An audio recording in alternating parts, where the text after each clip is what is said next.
So everybody, this business that the Diana Butler Bass has introduced us to, um, this business of liminality and being in limbo, and the whole liminal dimension, um, has really fit into the wisdom pattern, which has been our theme since last fall. And we only have a couple of weeks left, I think, in their class because Ash Wednesday is on its way. Nevertheless, I really wanted to learn a little bit more about liminality. So that's why we are talking about that tonight. But there are two or three other themes that you can't get into liminality without getting into these other themes. And I told you all we were going to be covering a lot more material than we're actually going to cover, because I found my heart going too deep into Brian McLaren and back to our inaugural poet. And we'll end tonight with a few important lines from that poem. So let's get started. So I've been reading Diana Butler Bass's, it's called Cottage, it's her blog. And she has a very important one where she talked about the desecration of that Capitol Rotunda. And she had these two pictures that I have duplicated here. The one of John Lewis lying in state on the exact same catafalque that President Lincoln, his body was on, and then a picture of January 6th.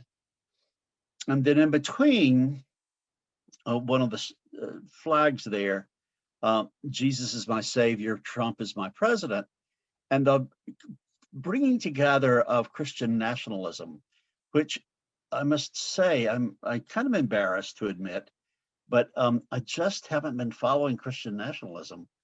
But apparently that's the golden thread or the red thread that goes through all the different groups that were coming together. So I was speaking with a parishioner and about my sermon from this past Sunday, about my disorientation and reorientation as a result of reading some articles about Christian nationalism, and I'll get to all of that. And he said, Ed, the more we learn about January 6th insurrection, the more it's like peeling an onion. And that is a real thing. And I don't intend to, by any means, exhaust it tonight, but I want to peel the onion a little bit more. And then we'll see, as a result of your responses tonight, what next step we want to take. I've got 4 or 5 articles that I'd love to put into a PowerPoint, but I want to get some feedback from you all about it. So let's peel this onion a little bit more. Next slide. So this is the moment that really got me. It put me into a place of deep distress and spiritual disorientation. And it's when the QAnon shaman, who's also a practicing Christian and very adept at leading public prayer, went up to the seat of the president of the Senate and called up his friends, or some friends, and had a prayer meeting. And I wasn't actually paying much attention to the prayer, to the contents of the prayer, because I was still kind of in shock. But then when he ended his prayer in Christ's holy name, I went, oh my gosh, we really are not in Kansas anymore.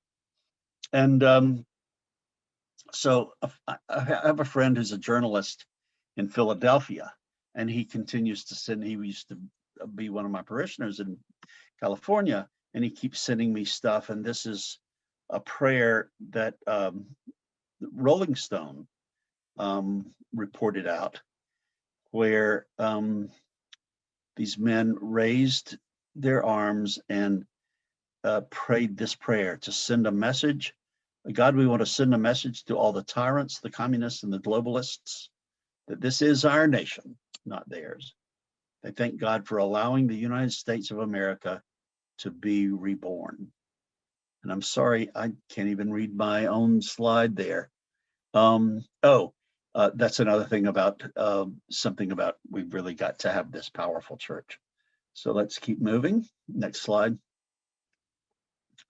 So then I read this article in the New York Times that says you really can't understand January 6th without addressing the movement that has come to be known as Christian nationalism.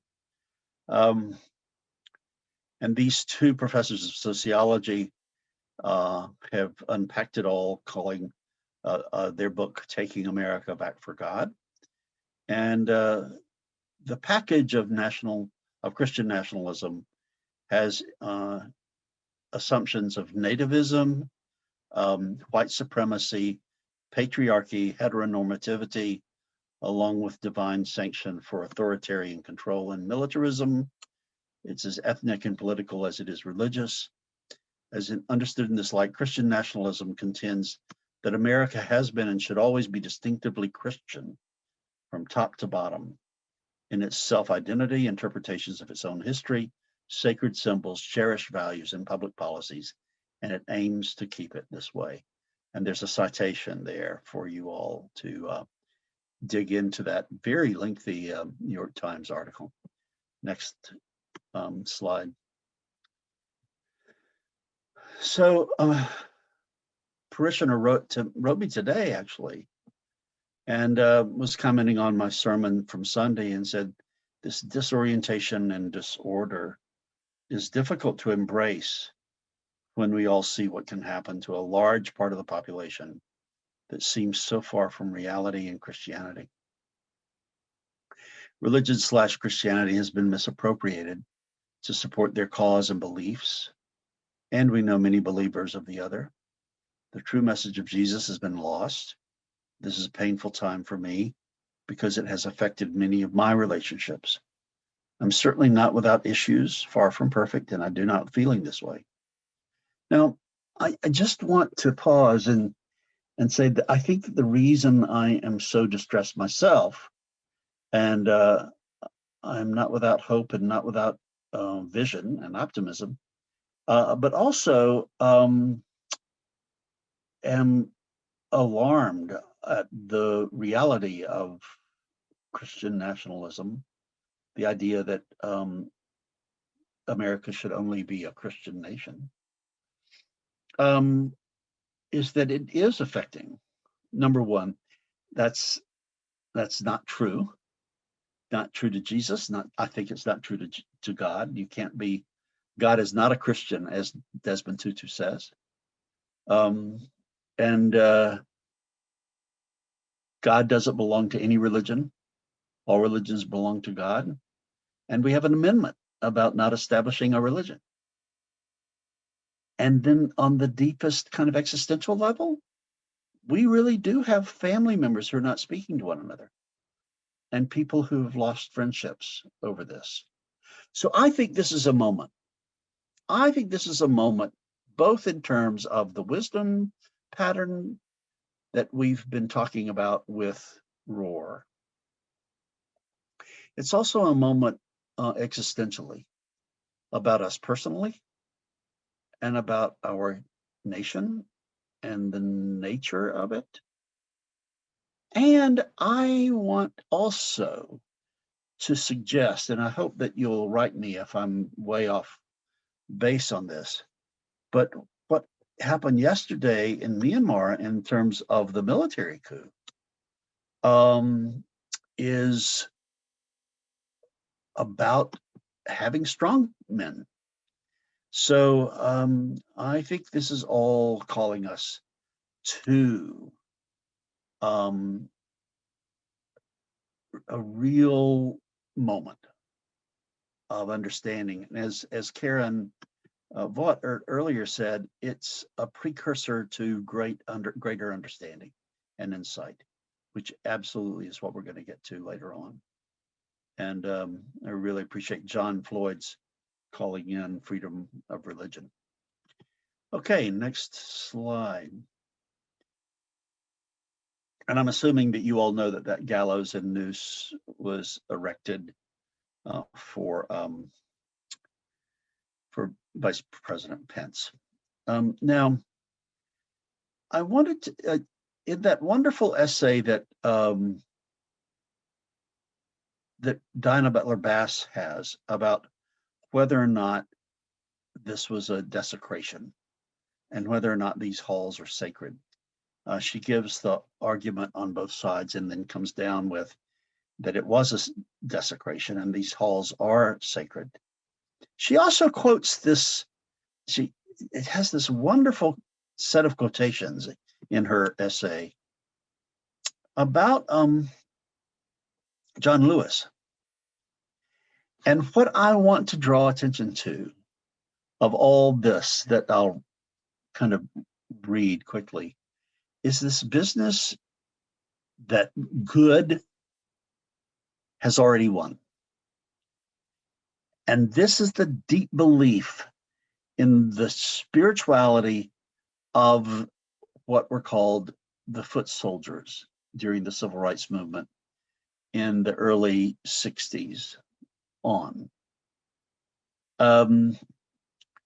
It is about the beloved community, but the thing that I want to emphasize is the last paragraph, and this is Diana Butler Bass quoting from John Meacham's book about John Lewis. And he says, in his book, John Lewis said, "Release the need to hate, to harbor division, and the enticement of revenge. Release all bitterness. Hold on only love, only peace in your heart, knowing that the battle of good to overcome evil is already won." Now, John Lewis and those, I keep referring to them as foot soldiers. When you come and look at, when you read the history of the civil rights movement and see that all protesters had to go through a lot of spiritual preparation. And when you come here and look in the Kelly Ingram Park, there's a sign about these 10 commandments of spiritual preparation that these foot soldiers undertook.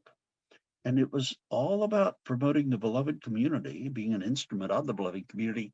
And I guess this slide is about emphasizing that the beloved community and good, the power of good, is a force. And it is a force that is seeking you and me to be instruments of manifesting this force. It's as if the beloved community is going around looking for human beings to be those who will manifest the beloved community, which is holding only to love and peace in your heart and not giving anybody power to make you hate them, and also knowing that the battle of good to overcome evil is already won. So here's the theme 2 of this evening: liminality,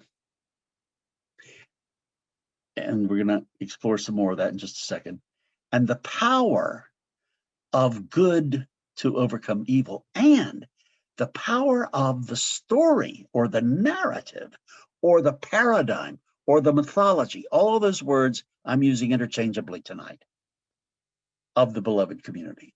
If you have that story that all of us are in the beloved community, that changes your perspective on how you look at this very disturbing event that happened on January 6th and how Christian nationalism fueled it. Next slide. We can come back to any of this. So this is using the same, let's see, something funny on my desktop.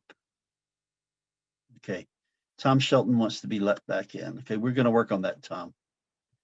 Okay, now, here's this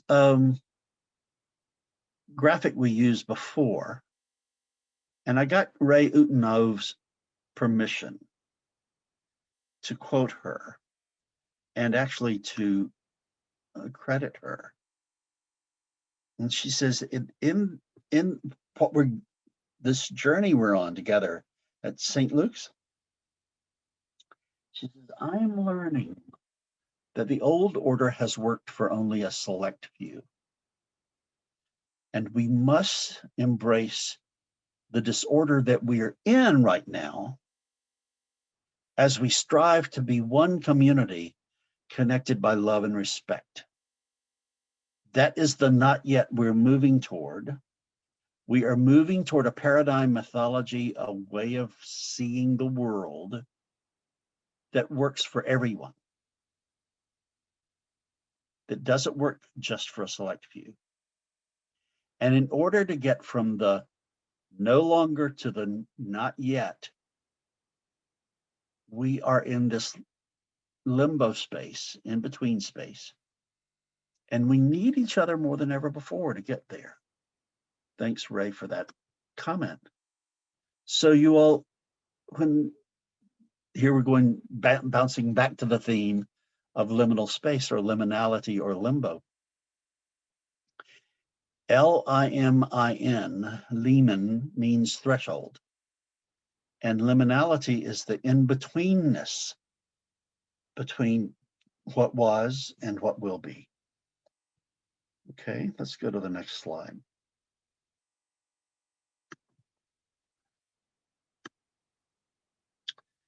So now our three, or I think there may be four. Oh, thanks, Kim, said Nor. If you find that James Baldwin quote in Fire Next Time or page number, you don't have to send me the quote, I can put it in, but I've got Fire Next Time right here. I'm looking at it. Thanks, Kim. So here are 4 or 5 slides by Charles Eisenstein. And many of you who've been to these presentations from me have heard about Charles Eisenstein over and over and over and over again. Please forgive me, y'all. I put this in because I keep getting ministered to by Charles Eisenstein's thinking. And I wanted those people who have joined us to be introduced to these quotes.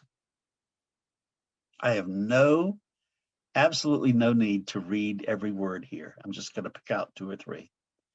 But the theme of this slide is actually something that is totally coherent and resonant with what Mother Teresa said. She said, the crises that we are experiencing right now is that we've forgotten that we are kin to one another, that we are related to one another, that we have a low kinship quotient. And what he's saying is that the origin of the crisis on Earth today is the myth of the separate self. Now, he likes to use the word story. And it is from him that I get that we're leaving one story and we're going to a new story. And the story we're leaving, and by the way, the leaving of the old story and going to the new story, that's what's causing all the disorientation, is because sometimes a story can be so deeply in us that we're not even aware of it. And mythology is another way to put it. And it's a mythology that says who you are is a separate individual, and why you are here is to survive and maximize your self-interest and to reproduce your self-interest.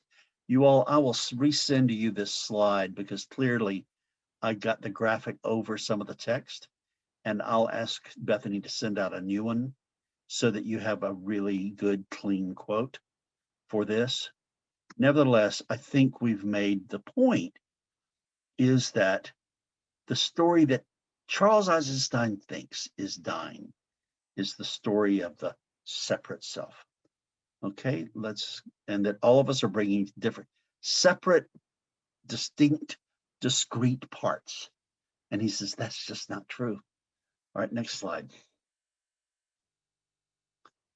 What is true is that a new story is coming into being. And it is the story of interbeing.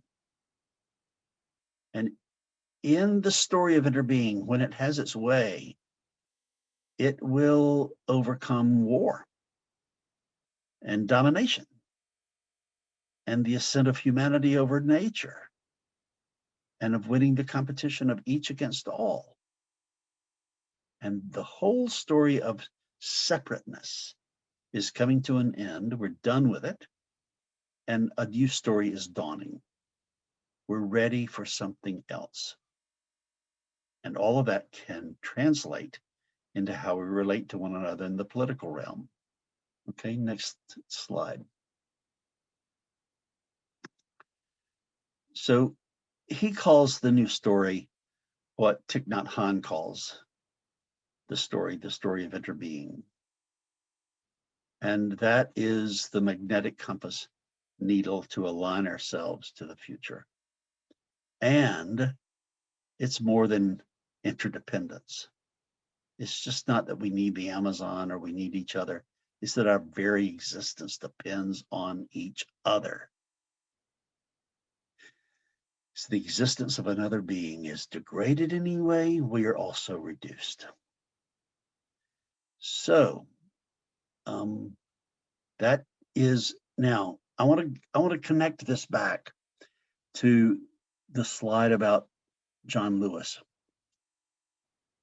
The slide about John Lewis talked about the beloved community as a power and the power of good over evil as a power. Charles Eisenstein, who's a secular thinker, also thinks that interbeing has a power and that it is coming to the fore. And it is incompatible with the myth of the separate self. Okay, next slide. And he says it is the story that wants to be born on this earth. We are serving the birth and growth of a new story. It's not a story I'm making up. It's not a story any human being has made up. Even though it's a human story, it's coming to us. It's alive. It has energy. It's emerging within us and is going to carry us. As long as we can serve it faithfully, it will carry us into a different world. Now, you all, this is all Jesus too. Jesus called the story the kingdom of God, or the reign of God, or the way the world works when love has its way. All of those are great translations of the word basileia and theo. And Linda Ricketts is saying, which is what the mystics have also pointed to.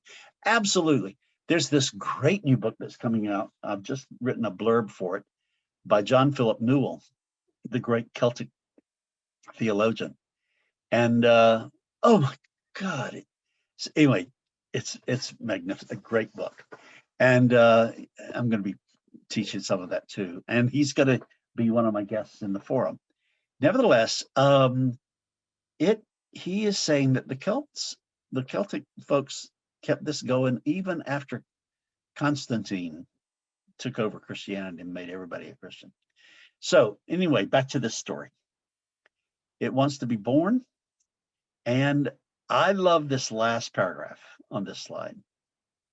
Your heart knows this already, and it is your intuition. And your heart is being fed by all of these streams of information that come in instinctively and intuitively. And I love this metaphor. They build the aquifer of your soul. Our soul is being built into an aquifer of refreshing water through understanding that this is a story that wants to be born on this earth. Barbara, I will get you the name of John Philip Newell's new book before we leave tonight, I promise you. Okay, next slide. Now we shift over to Brian McLaren, and he was yesterday's, I think, or today's, maybe yesterday or the day before. Richard Rohr featured him in Richard Rohr's Daily Meditations.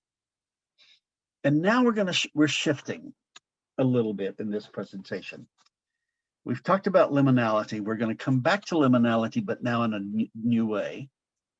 And we've talked about the fact that liminality is a way of describing going from the myth of the separate self, or the story of the mythology of the separate self, to the mythology or the story of interbeing. He says he's bringing in the power of doubt. And with that, I think he's talking about disorientation also, as a tool that love uses to draw us closer to the heart of God. Now, in just a second, I'm going to give you a taste of this right now. I'll unpack. Brian has, oh my light fell over. Anyway, I'll re-erect that in a minute. Brian has an idea of a kind of a fourfold spiritual growth process: simplicity, complexity, perplexity, and harmony. And he says that going from one of those to the next is always an act of love, that love is always drawing us to that next deeper experience. Okay, let's go to the next slide. So here's the book. It just came out in January, and it's the name Faith After Doubt: Why Your Beliefs Stopped Working and What to Do About It. Oh, good. Rollin, you just got this new book. Way to go, bro. So Brian, by the way, is on the faculty at the Living School at Richard Rohr's community. And I have heard through the grapevine that Brian is going to be kind of the next leader. But that's beside the point. Anyway, Rohr says that this is a bold proposal, that only doubt can save the world, and only doubt can save your faith.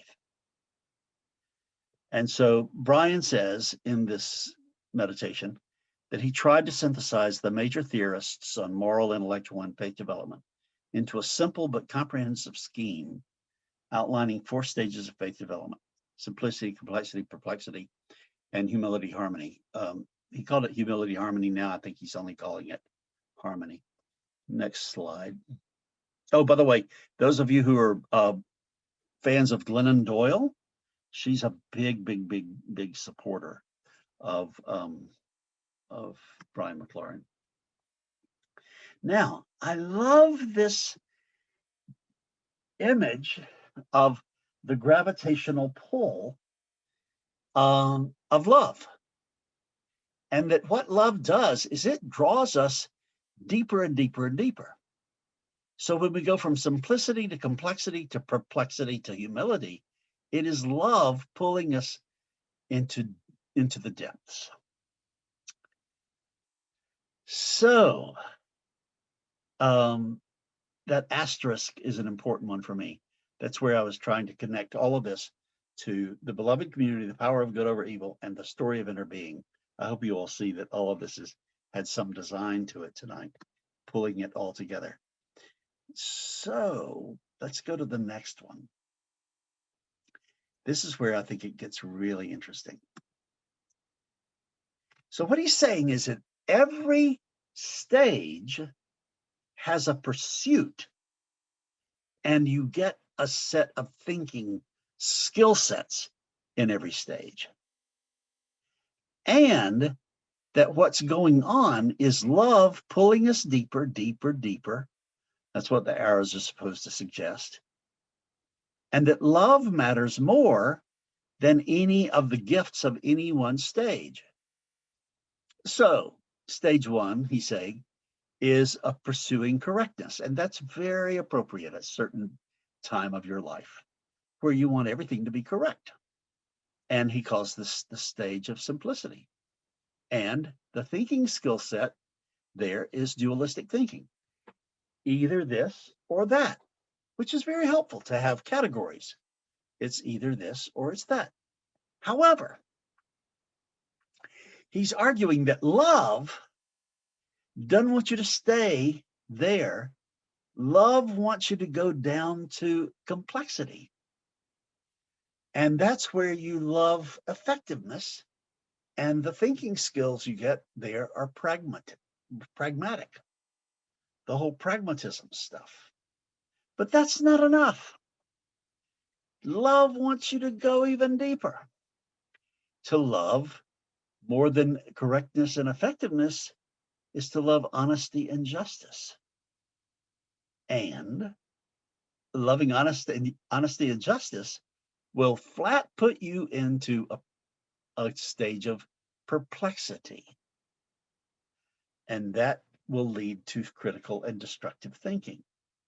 Now, let me say, I think Rohr would say here that this is where a lot of liberals think that their arrival point is when they love honesty and justice over anything else, and everything's perplexing, and they have great critical thinking skills.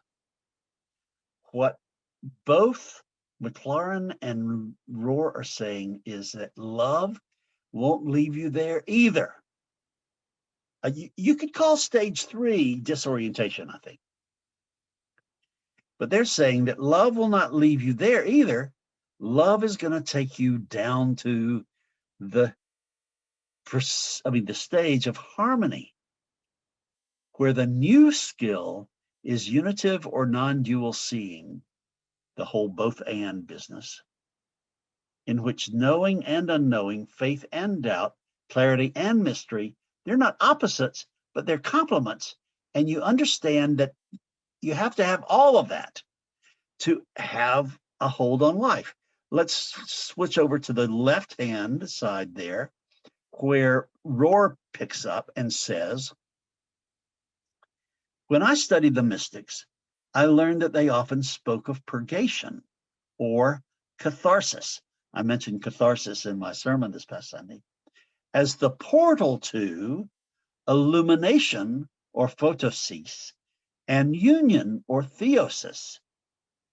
They saw purgation as the painful, all right, I'm trying to resonate here with the disorientation thing or the dark night of the soul experience that I was having about in my sermon that I was talking about, as the painful and necessary process by which we are stripped of know-it-all arrogance, ego, and self-will. I referred to that as inflation or being puffed up. And then that invites deflation. And my God, I've had many, many chapters in my life of arrogance and the desire to always be right. My desperate and fearful need to always be in control, my unexamined drive to tame the wildness of life by naming it and dominating it with words, categorize the wildness of life. The doubt of perplexity, the mystics helped me see, Rohr says, was just the fire I need to purge me of previously unacknowledged arrogance. In this way, self-knowledge was another gift that came unwanted during my stage 3 descent. Now, I thought about, and I was rushing so much today, there is a song, a hymn, that has the phrase in it, thy dross to consume and thy gold to refine. The soul that on Jesus hath leaned for repose, I will not desert to its foes.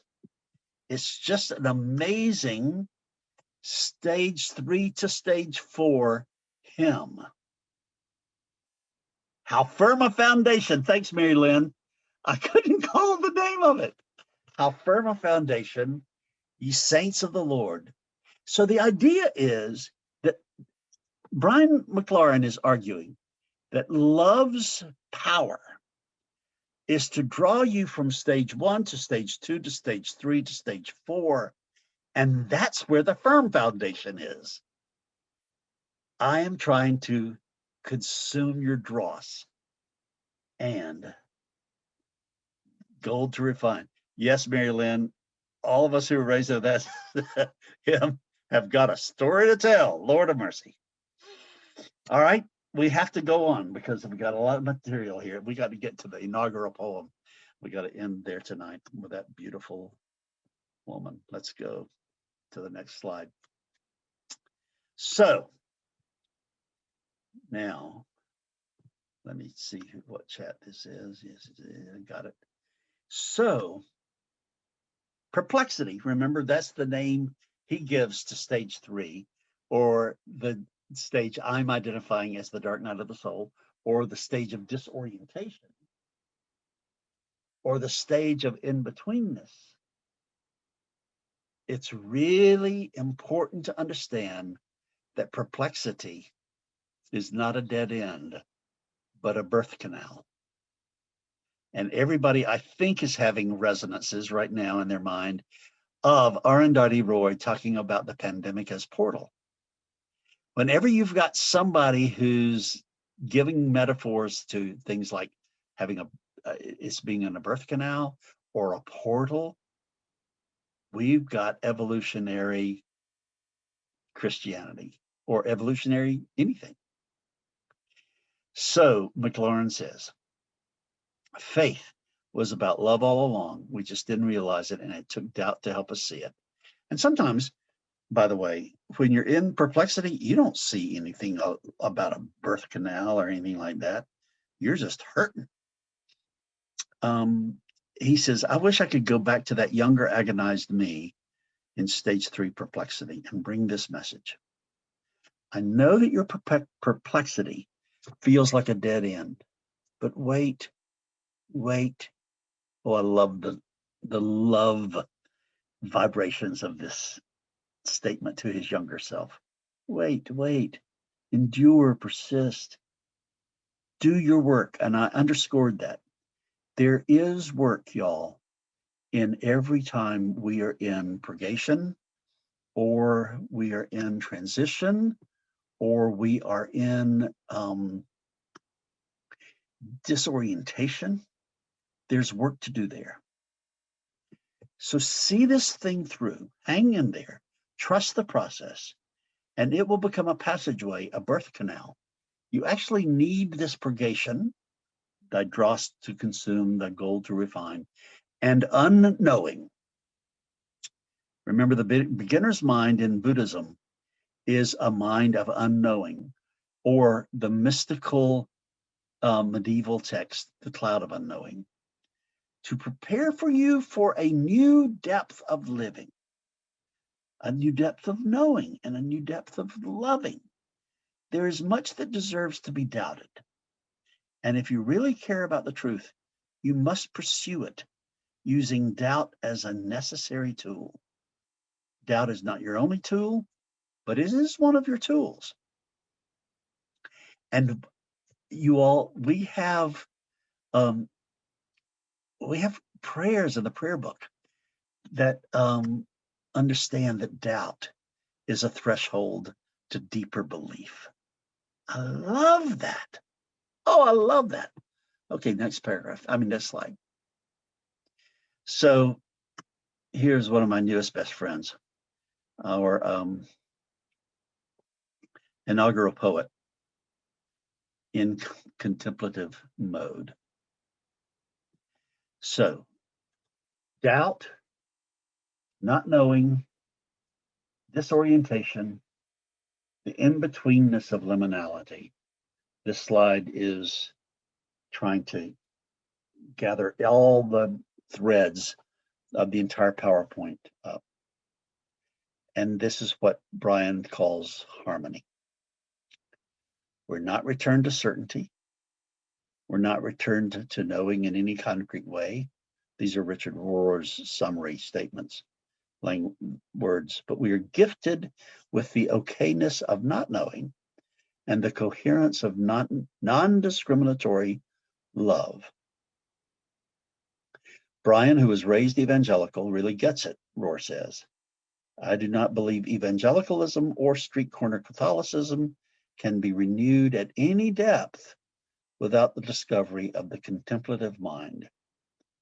Where doubt comes in and leads us to a complexification and a harmonization of it all. So what I'm saying before we go to these last slides, y'all, is that this dis-ease that we're in culturally right now with Christian nationalism bearing the fruits of violence, we need to do the contemplative thing on that and find a way to address that, hold it accountable, and find ways to integrate it into a deepening experience of democracy, of inclusion of all, of justice. So next slide. So from the inaugural poem, Amanda Gorman says the following.